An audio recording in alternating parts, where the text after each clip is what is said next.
નમસ્કાર, આપની સાથે હું છું લવલીન. બુલેટિનની શરૂઆત મહત્વપૂર્ણ સમાચારોની સાથે કરીશું. મહારાષ્ટ્રના જલગાંવના પરાંડા રેલવે સ્ટેશન પર દુર્ઘટના પ્રકાશમાં આવી છે. આ વચ્ચે તમને જણાવી દઈએ કે જે રીતે પુષ્પક એક્સપ્રેસમાં આગની અફવા પર 20 લોકોના મોત થઈ ગયા. આગની અફવાને લઈને લોકોમાં અફરાતફરીનો માહોલ સર્જાયો અને આગની આ અફવા બની.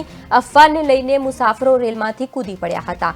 મુસાફરો કૂદી જતા અન્ય ટ્રેનની ઝપેટમાં આવતા આ અકસ્માત સર્જાયો છે. મહત્વનું છે કે કર્ણાટક એક્સપ્રેસમાં લોકોને કચડ્યા છે. જે રીતે દ્રશ્યો પ્રકાશમાં આવ્યા છે, દયનીય છે. કર્ણાટક એક્સપ્રેસે લોકોને કચડી નાખ્યા. દુર્ઘટનામાં 40 લોકોને ગંભીર ઈજા પહોંચી છે. પ્રશાસન ત્યાં ઘટના સ્થળે આવી પહોંચ્યો છે. સમગ્ર મામલે તપાસ પણ કરવામાં આવી રહી છે. જોકે આ ઘટના બની હોવાનું સામે આવ્યું, જેમાં 20 લોકોના મૃત્યુ થયા છે. મહારાષ્ટ્રના જલગાંવના પરાંડા રેલવે સ્ટેશન પર આ દુર્ઘટના બની છે. પુષ્પક એક્સપ્રેસમાં આગની અફવા પર 20 લોકોના મોત થયા. આગની અફવાને લઈને મુસાફરો રેલમાંથી કૂદી પડ્યા હતા.